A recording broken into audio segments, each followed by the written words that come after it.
Hello and welcome you all in the study now. दोस्तों आज हम इस वीडियो के अंदर जेके SSB junior assistant high court से रिलेटेड इंपॉर्टेंट करंट अफेयर को डिस्कस करने वाले हैं। हालांकि ये करंट अफेयर बाकी एग्जाम्स के लिए भी उतना ही रेलेवेंट है, लेकिन जनरली मैंने ये वीडियो जो है आपके लिए इस तरीके से प्रिपेयर करी है ताकि आने वाला जो एग्जाम हाई कोर्ट का जो एग्जाम है, जूनियर असिस्टेंट हाई कोर्ट का जो एग्जाम है, उससे जुड़े हुए जो इंपॉर्टेंट करंट अफेयर है आप तक वो पहुंचे और आपकी प्रिपरेशन जो है वो और बढ़िया होती जाए। क्योंकि एग्जाम के अंदर करंट अफेयर एक इंपॉर्टेंट कंपोनेंट जो है वो बन चुका है, चाहे कोई भी एग्जाम हो।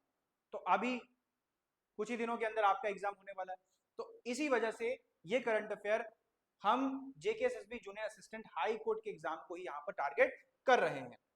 आइए जानते हैं अपना पहला करंट अफेयर। कह रहा है कि effective from June 22 2026 the office of the registrar general designated 15 advocates as senior advocates under the 2025 rules. Who among the following is the current registrar general who issued this order?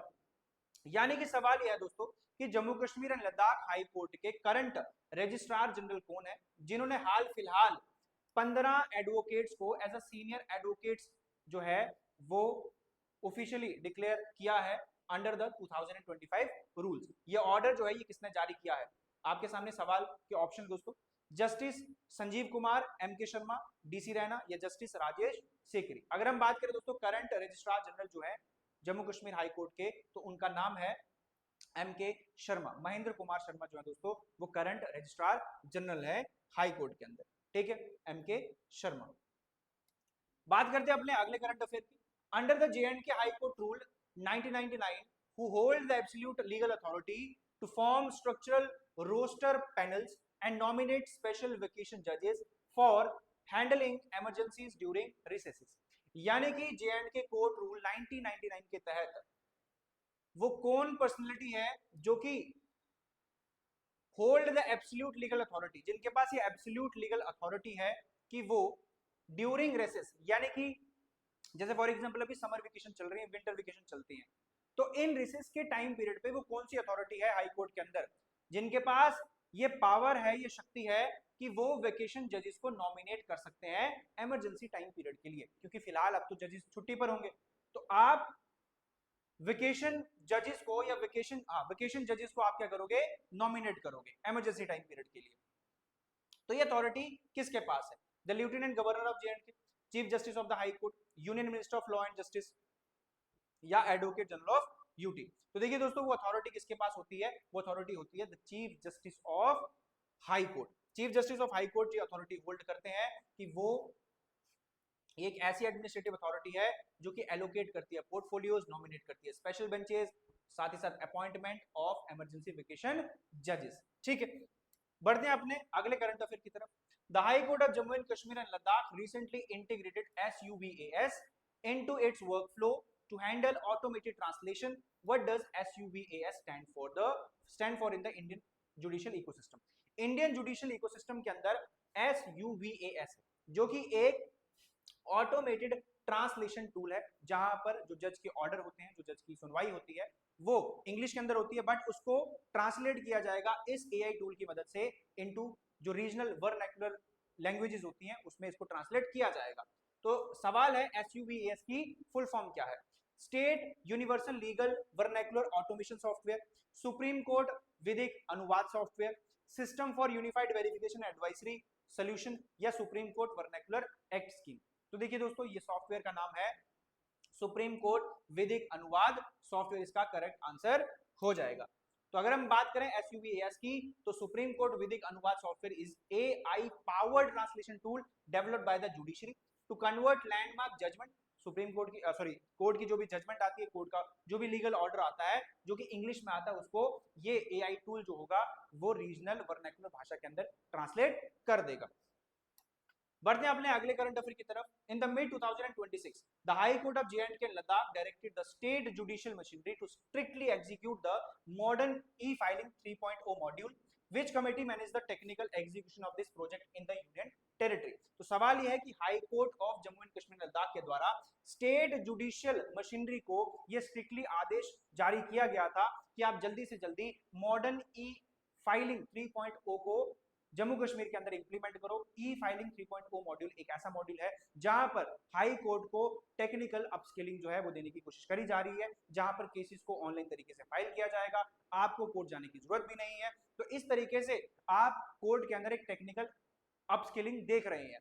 ये सारी की सारी चीजें, ये टेक्निकल एग्जीक्यूशन कौन सी committee जो है उसके अंदर देखरेख हो रहा है? तो high court juvenile justice committee के द्वारा, इंफॉर्मेशन टेक्नोलॉजी कमेटी के द्वारा, या स्टेट मीडिएशन फ्रेमवर्क पैनल के द्वारा, या हाई कोर्ट रेवेन्यू बोर्ड इस चीज को देखरेख कर रहा है। अगर हम बात करें तो Jammu Kashmir information IT committee के द्वारा इस चीज को क्या किया जा रहा है? हैंडल किया जा रहा है। अगर हम बात करें इसमें है क्या, तो टेक्निकल अपस्किलिंग जो है वो हाई कोर्ट का किया जाएगा, जिसमें ऑनलाइन केस स्टेटस पोर्टल, ई कोर्ट, कायोसिक्स क्या होंगी? बेसिकली ये बहुत बड़ी बड़ी स्क्रीन होती है कोर्ट्स के अंदर, जिसमें जो सिटीजन होंगे वो अपने केस को पता कर सकते हैं कि हमारा जो केस है उसकी सुनवाई कब होनी है, अगली डेट क्या है, ये सब चीजें। उसके अलावा ई फाइलिंग सिस्टम भी होने वाला है, आप ऑनलाइन तरीके से इस पोर्टल से क्या करने वाले हो, जो केस है उसको फाइल कर सकते हो। ठीक है, बढ़ते हैं आगे। कह रहे हैं कि in the context of judicial administration in J and K which statutory body regulates the enrolment, professional conduct and processing fees of advocate practising within the union territory courts.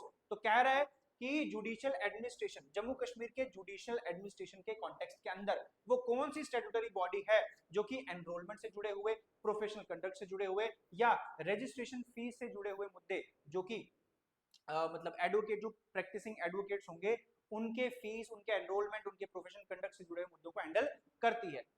तो सब ऑप्शन है आपके पास, J and K legal service authority JKLSA, या bar council of India या state bar council, high court grievances committee, या department of law justice and parliamentary affair. तो अगर हम बात करें इसका करेक्ट आंसर, तो इसका करेक्ट आंसर हो जाएगा दोस्तों बार काउंसिल ऑफ इंडिया या स्टेट बार काउंसिल। तो कह रहे हैं कि अंडर द एडवोकेट एक्ट 1961 के एडवोकेट एक्ट के तहत बार काउंसिल के पास ये लीगल एक ऑटोनॉमस एक बॉडी है जो कि रजिस्टर प्रैक्टिशनर्स के कोर्ट्स जो स्टैंडर्ड है उसको सेट करता है, कोऑर्डिनेशन, एनरोलमेंट, इंडाइसिस को यहाँ पर सेट किया जाता है with in the high court. तो हाई कोर्ट के साथ मिलकर ये इन सब चीजों की यहाँ पर क्या की जाती है, यहाँ पर देखरेख करी जाती है, कंट्रोल चीजें करी जाती है। आगे बढ़ते हैं। कह रहे कि एन एप्लीकेंट और practitioner aggrieved bye N administrative action और rule modification executed by the high court registry can file a writ petition under which article of the Indian Constitution। High court registry के द्वारा कोई भी order जो है जारी किया जाता है, कोई भी नया कानून बनाया जाता है, और अगर उस कानून से कोई भी प्रैक्टिशनर, कोई भी सिटीजन, कोई भी इंडिविजुअल अगर परेशान है, तो हाई कोर्ट के अंदर ही वो कौन से आर्टिकल के तहत रिट इशू कर रहा है। तो ऑप्शन है A article 32, option B article 131, article 226, या आर्टिकल 300 ए। तो देखिए दोस्तों इसका करेक्ट आंसर हो जाएगा आर्टिकल नंबर 226। तो 226 जो है वो हाई कोर्ट के अंदर हमें रिट इशू करने की शक्ति देता है। सवाल यह है कि सुप्रीम कोर्ट के पास, सुप्रीम कोर्ट में कौन से आर्टिकल के तहत हम रिट इशू कर सकते हैं। ठीक है, हाई कोर्ट 226 है और सुप्रीम कोर्ट आपने कमेंट बॉक्स में मेरे को बताना है। ठीक है, article 226 empower citizen to approach the high court within its local territory to enforce fundamental right or raise statutory violation against any state authority or administrative body। ठीक है, आगे बढ़ते हैं। कह रहा था historic high court of Jammu and Kashmir was fundamentally established in which year under a royal letter patent issued by the Maharaja Hari Singh. तो historic high court of Jammu and Kashmir and Ladakh है। सवाल यह है कि महाराजा हरि सिंह के द्वारा एक रॉयल ऑर्डर जारी किया गया था, कब जारी किया गया था और कब जम्मू कश्मीर हाई कोर्ट की स्थापना हुई थी।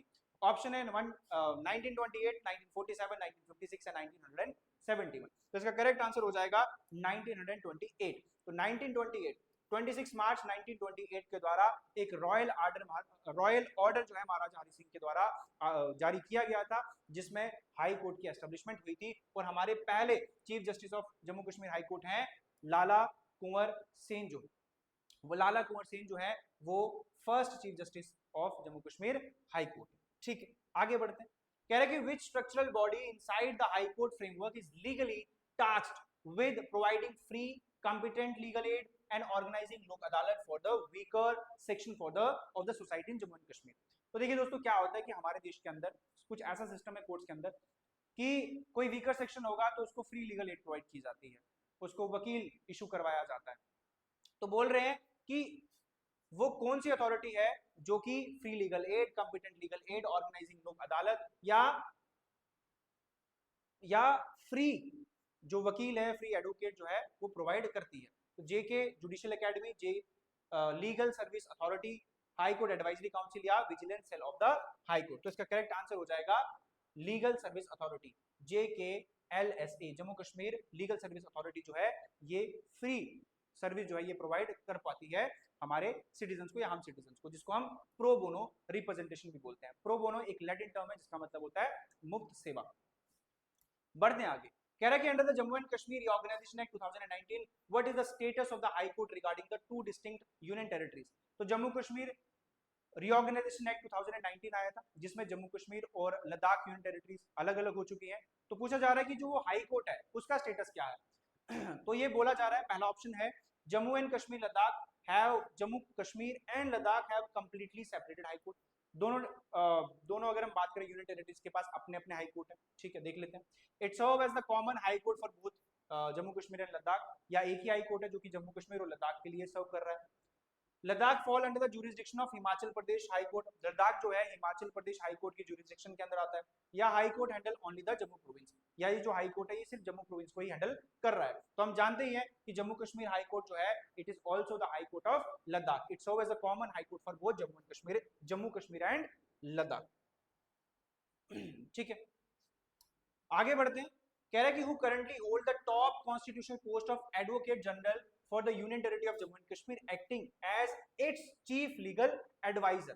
तो advocate, who is the current advocate general for the union territory of Jammu and Kashmir पूछा गया है, और जो कि एक सबसे बड़े लीगल एडवाइजर जो होते हैं किसी भी स्टेट में। श्री DC रैना, श्री MK शर्मा, श्री ताशी राबस्तान या श्री वसीम सादिक नारगल। ठीक है, तो देखिए दोस्तों इसका करेक्ट आंसर हो जाएगा DC रैना। श्री DC रैना जो है सीनियर एडवोकेट, DC रैना जो है वो जम्मू कश्मीर यूटी के एडवोकेट जनरल है, सबसे हाईएस्ट लीगल एडवाइजर माने जाते हैं। He represent the government in complex constitutional and civil matter before the high court benches. ठीक है, तो आप जान गए हैं कि जम्मू कश्मीर के एडवोकेट जनरल कौन है, इनका नाम है DC रैना। सवाल आपके सामने ये है कि who is the attorney general of India, attorney general of India कौन है भारत के। ठीक है, इसका भी आपको आंसर मेरे को कमेंट बॉक्स में दे देना। तो देखिए दोस्तों ये थे हमारे आज के करंट अफेयर। आई होप कि आपको चीजें समझ आई होंगी, और सारी की सारी चीजें दोस्तों आपके एग्जाम पॉइंट ऑफ व्यू से ही मैंने अच्छे से बनाई हुई है, और आपने आई होप की वीडियो को एंजॉय किया होगा। तो दोस्तों इसी के साथ मैं इस वीडियो को एंड करता हूँ। Thank you.